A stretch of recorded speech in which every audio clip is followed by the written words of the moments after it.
All right, we continue our NCAA Knoxville Regional Game 1 news conference with Indiana head coach Jeff Mercer, first baseman Brock Tibbetts, and outfielder Morgan Colopy.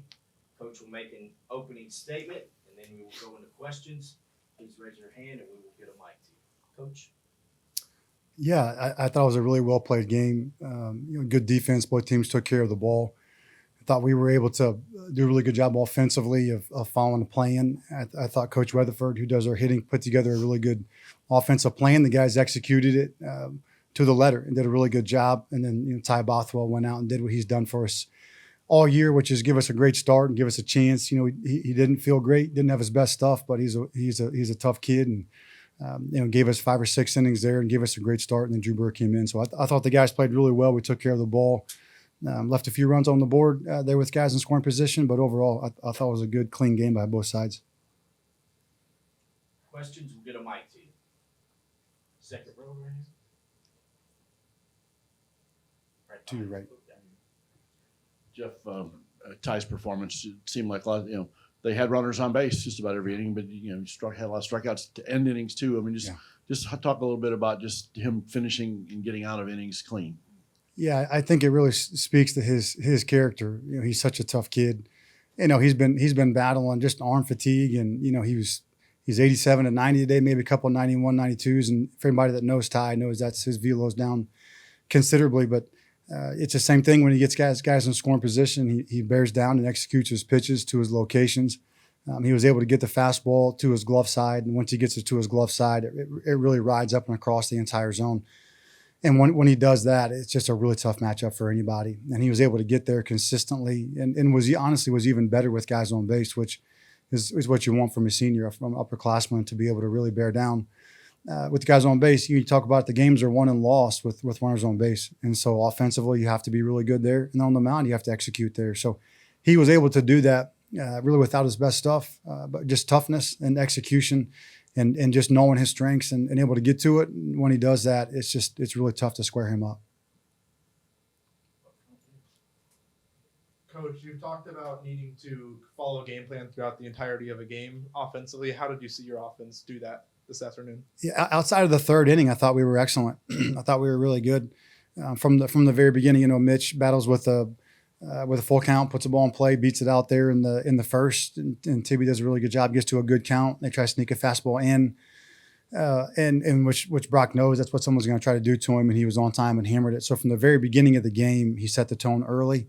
And then the third inning, it was just uncharacteristic. We didn't do a very good job there. We're going to have to do a better job moving forward in that situation. But outside of that, even our innings where we didn't score runs, we hammered balls consistently. There, I think it was like at the 8th and 9th, Colopy hammers that ball to left center. Devin hammers that ball to left center. And then we get to the 9th there. Cerny hits that ball, I'm sure, 105, 110 for a one-hop double play ball. So if you'll do that, if you'll stick to the plan 1 through 9 consistently, you're going to have a chance. There's going to be some innings where you line in double plays and do those things. But if you'll do it time and time again, with the ability that we do have, we have a better chance than not of putting up crooked numbers. We're an offense that's typically we score in bunches. When we go, and that's predominantly based around the ability to execute, have hard contact to our strengths, and then string those together. So we did a really good job of that. Really, outside of the third inning, I thought we were excellent the entire day. Third row and then back up front. Coach, can you speak on, there was a play where your center fielder, Carter, where he went from first to second on a foul infield pop. Yeah. You don't see that very often. Talk about the speed and the hustle and the awareness there. Yeah, you're exactly right. It's something that we spend a lot of time working on. When to tag and when to advance. That's a play that we practice. I'm sure the guys can attest. Like we'll practice and talk about those kind of things.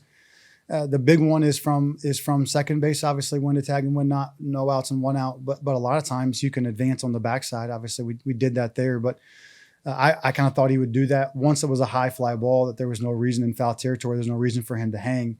He should go back and tag. As soon as the kid fell down, I assumed that he would advance. But really heads up, and we are athletic. We were able to steal some bases today, and that's not necessarily plan A, but when we have the opportunity to do it, we'll take advantage. We try predominantly with our team speed to those kind of plays. We'll tag and advance on the backside, first and second, tag and advance, or first to third, second to home on singles. We try to really push the pace in that way. And when we do steal, we try to be very low risk, high reward. But that's a play we've talked about a lot. You did a great job. And one more for me for each of the players. Coach talked about the offensive game plan without giving away any state secrets, but in general, what were you trying to do with their pitchers?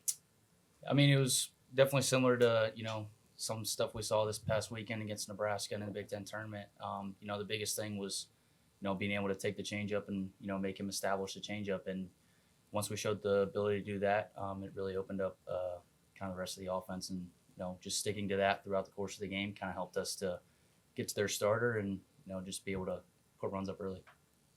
Yeah, kind of what Brock said. Like we just said, eliminate the bad chase and get it in our 3-ball zone, and that's what we did all day. Brock, you struggled a little bit in the regional last year in Lexington. Did you use any of that as kind of motivation, or what did you change coming into the regional this year? I mean, I think the biggest thing is just, the experience from the regional last year. I mean, it was a great experience in Lexington last year, and obviously I didn't have the performance I wanted to last year. So, I mean, you definitely think about that a little bit going into the regional environment, but, just being able to take it one day at a time and, kind of go from what I felt last week back into kind of applying it this week. And I would say to piggyback on what Brock said, Brock missed 3 or 4 weeks there, a month there in the middle of the season, has been working his way back into it. But you could tell in the last week or two, he was starting to really put some good swings on it. I moved him up to the 4-hole today, really just because he had been so good in our workouts all week. So credit to him, not only, last year, but the last couple of weeks, he's really grinded hard to get back into playing shape. And today was obviously a big day for him and for us. For Morgan and just Brock too, you've been around Ty Buffalo for a long, long time now. I mean, when you see him battle through what he battled through today and give you guys, 5+ scoreless before that, just how good do you feel personally for him? I mean, when we see Ty on the mound, we're pretty comfortable. I mean, as Coach kind of talked about, he's kind of dealing with like some arm fatigue and some injuries, and he's still out there battling. I mean, he's still like gross, even if he's at like 80%, which is just amazing to have him out there. And I've been on the team with him for 4.5 years now, and it's great for them. Yeah, he's just one of those guys that is going to go out there and compete, no matter what. He could be, hobbling on one leg. He's got like half an arm. So, I mean, just going out there and really just competing for, the name across the front of his chest. And, that's really all you can ask for. Morgan, it's been a while since we've seen you in the lineup before the Big Ten tournament. There was a gap there. What did you do to stay ready? You had 3 RBIs today. It looked like you didn't miss a beat. We just have a good plan with our drill work and our everyday work that we do in the cages. So just staying consistent with that and just being ready for whenever my name's called. I would say this with Morgan, in the confidence to put Morgan in the lineup. So Devin's shoulder bothers him. He has to DH. Morgan's still the first guy in the cage every day doing his drill work. He hasn't played in weeks. He's the first guy doing his drill work. He's the first guy on the spin ball. He doesn't hide from a drill. He works his tail off. And so as a coach, when you have a guy that you trust personally and he's done the work every day, we kind of talked about it this morning, and finally, it really wasn't a question if we were going to try to play Devin or not. I told the guys, the coach before the game, I think Morgan's going to have a big day. I trust him. He had great at-bats. He had a great work week. He's worked his tail off. And when you trust going into these environments, when you trust the people you're going in there with, it gives you a ton of confidence to write his name in the lineup. And he came up and he did exactly what we thought he would do, come up and have a really good game. Second row and then back up front. Coach, in that first inning, obviously you're in the dugout, kind of feeling everything. Southern Miss is the team that has a lot of postseason experience, just like you guys last year in regional, but scoring those runs top early, how'd that kind of raise the confidence bar going forward? How'd you feel the players kind of elevate following that? Yeah, honestly, after the first couple of bats, I thought we were seeing their starter really well, and he's excellent. His numbers are excellent, ton of strikeouts, a ton of weak contact. The first couple of bats I thought were really good, and I thought we were seeing it well. And I looked over to Coach Glant in the dugout, and I said, if we'll just stay on this plan, we'll have a really good day. And he just wanted to keep extending. Starters, once they kind of get settled, they typically kind of start to roll a little bit, and they kind of get their energy going and they work a tempo and pace. So for Mitchell to battle in that full count, he puts the ball in play, beats it out. It was a really good stopper for them, where you're not going to go 3 up, 3 down. Even though we had good at bats, you get to the 4-hole guy, and then you get to a leverage count. Even if we don't score there, we had good at bats. We got pitch counts up, and we got to a good count. And obviously Brock finished it. But I would say it played out the way that I had hoped it would play out. Now you may line out 3 or 4 times, you may not score runs, but I knew once we were taking some of the pitches that we were taking, the guys were really locked in. They were really good. And we had a chance to score multiple runs. But yeah, once you get the 2-run homer, everybody kind of breathes a little bit, and then you go. And obviously for your pitcher, he settles in, and if somebody hits a backside solo shot, he doesn't feel like, oh my gosh, I gave up the lead. The other team scored first. So yeah, scoring first there is a big deal. It doesn't always impact the end of the game, but man, it sure gets you off to a good start.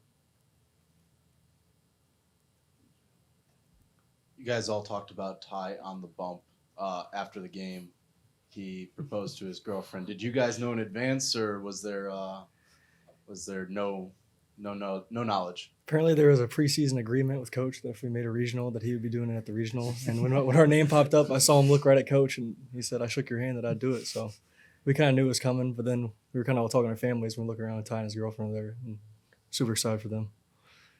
Yeah, Ty's like family to me. I mean, Ty had my dad and Mark Bennett, a local pastor, do a Bible study on Monday nights, and Ty's been there every Monday for like 4 years. He's leading the charge, and so his girlfriend Makila and my wife are friends. You're with somebody for 6 years, they're a part of your family, and so he told me, I knew that he was buying a ring months ago, a year ago, and so then.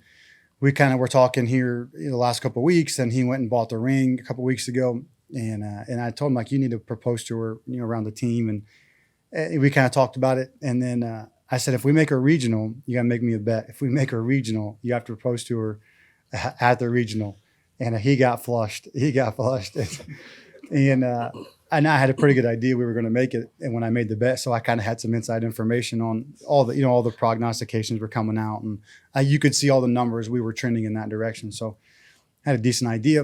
And then we talked about it and we shook on it. I said, no, you're going to shake on it. You're a man of your word. He said, I'm a man of my word. So we shook on it. And then we were the first bracket that pops up. So our Indiana comes up. And so I made eye contact with him, and he was like, oh my gosh, I'm going to have to do this. He's a man of his word. He went out and posted and through a gym. And then, obviously she's a wonderful young woman. He's a wonderful kid. They'll be have an incredible family and be great members of our program forever in society. So I couldn't be happier for either one of them. Man, they are awesome human beings. You started last year with a win as well, but it was done differently. Last year you had kind of a lot of taking advantage of West Virginia with some errors, some wild pitches that you scored on. Yeah. This time it was all you guys with a lot of good hitting. Can you talk about the difference between being in a game like last year where there's a lot of taking what they're giving you versus you producing it? And then also similar to that, you have more pitching available now with getting the long start from Ty versus the injury. So can you just talk about the difference between the two and how, taking what they gave you last year with some mistakes versus this year, just knocking the cover off the ball? Yeah. I think, Brock alluded to this, last year, the kid from West Virginia and their starter today were really similar. Pitchability guys that were going to throw multiple pitches in any count, a lot of changeups. And so I think that probably helped us to have seen that before, been in this environment and understand what it's going to take to be able to score and put up crooked numbers. And you were right. Today we stole some bases, which we don't typically do. Last year we bunted. When we got in some situations where we had some drag bunts and some modified sacks, and they threw some balls away. So when you get to this time of the year, you practice all year. You practice your base running, and you talked about the tagging up from first base. You practice those things. You talk about those things, bunting. And so when you're in NCAA or when you're in this environment, you have to use all the tools in your tool chest. You got to use them all. And so today we were able to kind of get in front and hit the ball well, probably a little bit of experience from the last time, and then kind of play from the lead, run a little bit, try to really push the tempo and push the pace of the game. So I think the experience certainly helped. Anytime that you're playing against really good teams, last year we were a 3 seed, now we're a 3 seed. So you're playing someone that the national audience thinks is better than you, and that's not a chip on your shoulder. There's no behind the scenes meaning to that. What I'm saying is you're playing someone who is of your caliber and or better, and you have to be able to use all of your tools, but you also have to know that the game is going to be difficult. They're going to be difficult. They're going to be close. They made it close there at the end. They're going to be close games, and you have to use all the different avenues to have success. And last year it was a couple bunts that they made errors on, and this year was some different stolen bases, and we hit the ball really well, which helped. And then anytime that you get to your first game with 2 pitchers, it's a big help. It doesn't mean you're going to win the next game or not, but it gives you a lot better path. That's what we've done here. We had some we had a tough go with things early. We had some injuries offensively, Brock and AJ Shepard and Carter and Andrew Wiggins and those guys. We had some injuries on the mound too. And so we lost some guys on the mound that threw a bunch of innings. And so what we've been able to do is have those guys, Drew Burr and Aiden Decker-Petty and Reisdorf and Tangini, all those guys have really stepped up and developed. And so we've been, 6 or 8 guys on a weekend here for the last probably 2 months. And so that was pretty much to the book of what we've done here the last couple of months. And so I felt pretty confident, like that was pretty much our game plan. We had Reisdorf going in the pen if we needed him, and kind of save your arms as best you can for tomorrow. So we lined it up like we have been the last couple of months, and the guys executed really well. Thank you and congratulations. Awesome. Thanks so much. Have a nice evening. Thank you.